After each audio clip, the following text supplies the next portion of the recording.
সদস্য আপনি আপনার প্রশ্ন করতে পারেন। আপনাকে অসংখ্য ধন্যবাদ মাননীয় স্পিকার। আমরা আসলে এই সংসদে অসহায়, আমরা তেমন বেশি কথা বলার সুযোগ পাই না। মন্ত্রী মিনিস্টার ওনারাই সবচেয়ে বেশি কথা বলেন।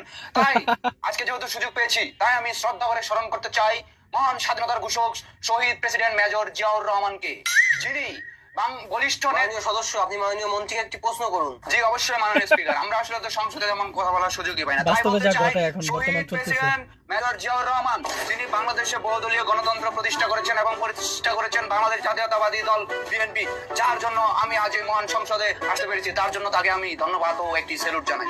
মাননীয় স্পিকার, মাননীয় সদস্য আপনি মাননীয় মন্ত্রীকে একটি প্রশ্ন করুন। অবশ্যই আমি আমার প্রশ্ন যাচ্ছি মাননীয় স্পিকার, আমি দুঃখিত। তার আগে একটু আমি স্মরণ করতে চাই গণতন্ত্রের মা। মাননীয় সদস্য আপনি কি কোনো প্রশ্ন করবেন আপনার নির্বাচনী এলাকা নিয়ে?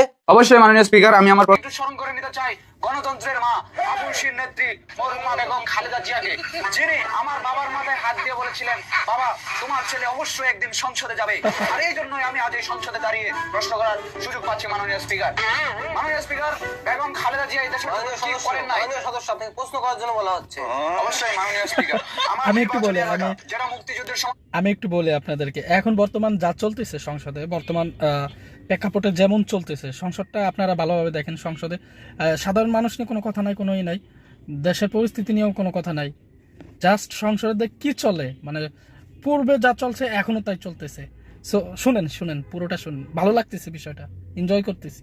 11 নম্বর সেক্টরে ছিল, আর আমরা সবাই জানি শহীদ প্রেসিডেন্ট মেজর জিয়াউর রহমান 1 নম্বর সেক্টরের কমান্ডার ছিলেন।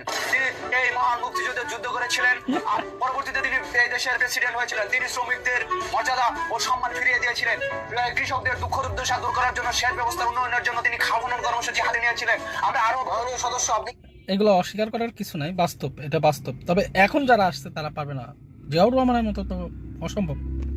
শুনি কি বলে। কিন্তু আমাকে অসম্মানিত করছেন। আপনি আমাকে ভুল বুঝছেন মাননীয় স্পিকার, আপনাকে আমি অসম্মানিত করছি না। যাই হোক, প্রশ্নে চলে যাচ্ছি। বলতেছিলাম যে আমার নির্বাচনী এলাকা 11 নম্বর সেক্টরের অধীনে ছিল, আর সেক্টর মানেই হলো মুক্তিযুদ্ধ। আর মুক্তিযুদ্ধের বিপক্ষের শক্তি কারা ছিল? পাকিস্তান। আর পাকিস্তানের সহযোগী কারা ছিল? রাজাকারেরা। রাজাকার হলো Jamaat. I hate you Jamaat, I love you মাননীয় প্রধানমন্ত্রী তারেক রহমান। আমার মাননীয় বিরোধী দলীয় সদস্য আপনার কোনো প্রশ্ন থাকলে প্রশ্ন করতে পারেন। ধন্যবাদ মাননীয় স্পিকার। আজকে আমরা এটা হলো বিরোধী দল। শুনি, আমিও ফার্স্ট টাইম শুনতেছি, আপনারা শোনেন। বিরোধী দল, এটা হলো বিরোধী দল, বুঝছেন?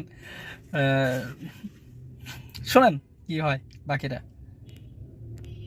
সংসদে এসেছি জুলাই যোদ্ধা হিসেবে। এই জুলাই আমরা রক্ত দিয়েছি জন্যই আজকের এই স্বাধীন সংসদ। মাননীয় স্পিকার, প্রশ্ন মাননীয় সদস্য আপনি প্রশ্ন করুন। জি মাননীয় স্পিকার, আপনার মাধ্যমে জানিয়ে দিতে চাই এই জুলাই কিন্তু বারবার আসবে না। এই জুলাই সনদ নিয়ে যারা তাল বাহানা শুরু করেছে তাদের কিন্তু কঠিন পরিণতি ভোগ করতে হবে মাননীয় স্পিকার। মাননীয় সদস্য আপনাকে আমি সময় দিয়েছি প্রশ্ন করার জন্য, আপনি প্রশ্ন করুন। দুঃখিত মাননীয় স্পিকার, আমি আমার প্রশ্নে চলে যাচ্ছি। তার আগে একটা কথা বলতে চাই, জান দিব জুলাই দিব না, জুলাই দিব টাকা দিব না। মাননীয় প্রধানমন্ত্রী এতদিন কোথায় ছিল? সে ছিল লন্ডনে। 17 বছর লন্ডন থেকে এসে ক্ষমতার চেয়ারে বসেছে। সে কিভাবে বুঝবে যে দেশের জুলাই কি হয়েছে, জুলাই কিভাবে এসেছে?